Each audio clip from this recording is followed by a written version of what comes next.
अस्सलाम वालेकुम students, my name is Rawkar Ahmed and you are watching my YouTube channel math complex.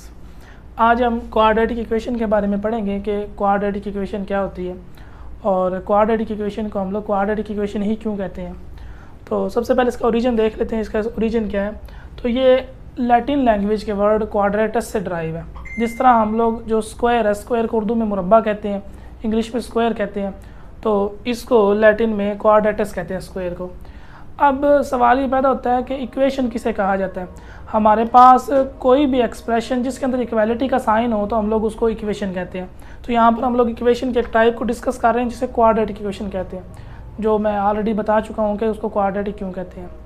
अब definition ये है, an equation which contains the square of unknown variable quantity, कि हमारे पास ऐसी इक्वेशन जो अननोन वेरिएबल क्वांटिटी का स्क्वायर रखती हो बट नो हायर पावर, लेकिन उसे कोई बड़ी पावर ना रखती हो। एग्जाम्पल के तौर पर a x square plus b x plus c is equal to 0।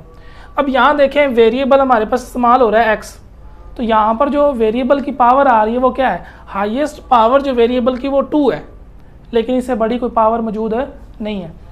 और हमारे पास जो ये कोफिशिएंट्स इस्तेमाल हो रहे हैं ए बी और सी, ये सारे के सारे रियल नंबर हैं जिनमें से हमारे पास ए 0 के इक्वल नहीं हो सकता। अगर ए 0 के अंदर इक्वल हो गया तो हमारे पास ये टर्म 0 हो जाएगी, तो फिर ये क्वाड्रेटिक इक्वेशन ही नहीं रहेगी। तो उसके बाद हम लोग देख लेते हैं इसकी टाइप्स कौन सी हैं, या एक और एग्जाम्पल देख लेते हैं इसकी।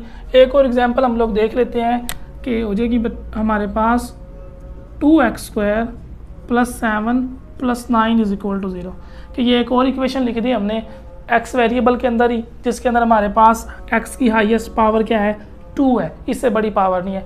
इसी तरह हम लोग y वेरिएबल में भी क्वाड्रेटिक इक्वेशन राइट कर सकते हैं और दूसरे वेरिएबल्स में ही भी इस्तेमाल कर सकते हैं, लेकिन मोस्टली x वेरिएबल ही इस्तेमाल करते हैं।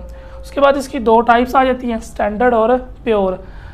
स्टैंडर्ड किसे कहा जाता है, प्योर किसे कहा जाता है, इसे देख लेते हैं कि हमारे पास वो जो क्वाड्रेटिक इक्वेशन आ गई a x square plus b x plus c, इसके अंदर 3 टर्म्स मौजूद है, इसी को हम लोग स्टैंडर्ड भी कहते हैं, जनरल भी कहते हैं। जब 3 टर्म्स हमारे पास मौजूद हो, a x square plus b x plus c, इसी इक्वेशन को हम लोग स्टैंडर्ड या जनरल क्वाड्रेटिक इक्वेशन कहते हैं, जब ये 3 टर्म्स पे मुश्तमिल हो, जब ये इसके अंदर 3 टर्म्स हो।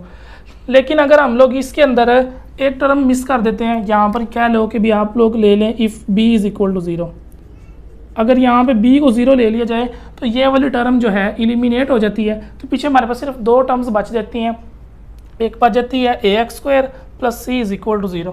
तो जो हमें मेजर डिफरेंस पता लग रहा है स्टैंडर्ड और प्योर के दरमियान, वो ये है कि स्टैंडर्ड में 3 टर्म्स होती हैं और प्योर में 2 टर्म्स होती हैं। जो लीनियर टर्म है प्योर में वो नहीं होती, क्योंकि b वहाँ पे 0 हो जाता है तो वो टर्म भी 0 हो जाती है, इसलिए हम लोग वो यहाँ पर नहीं लेते।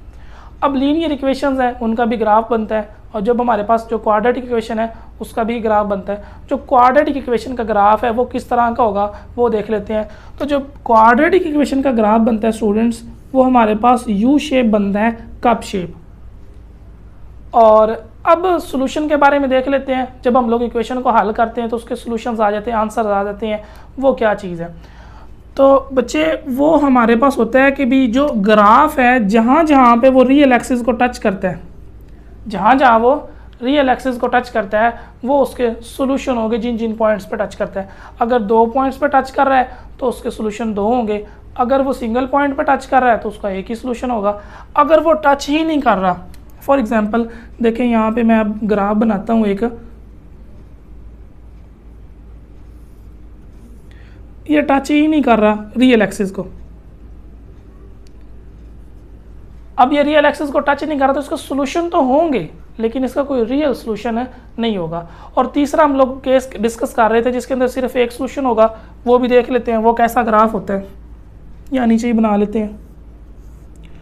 अगर वो सिर्फ और सिर्फ एक पॉइंट पर ऐसे टच करे, ऐसे जैसा कि हमारा ये ग्राफ टच कर रहा है सिर्फ एक सिंगल पॉइंट पे, अगर ये एक सिंगल पॉइंट पे टच करेगा तो इसका एक सॉल्यूशन होगा। और फर्दर डिटेल में हमें जाने की ज़रूरत नहीं है, वो उतना ज़्यादा हमारा कोर्स का हिस्सा नहीं है। अगर इसके मुतालिक अगर आपको कोई और क्वेश्चन हो तो वो आप कमेंट कर सकते हैं।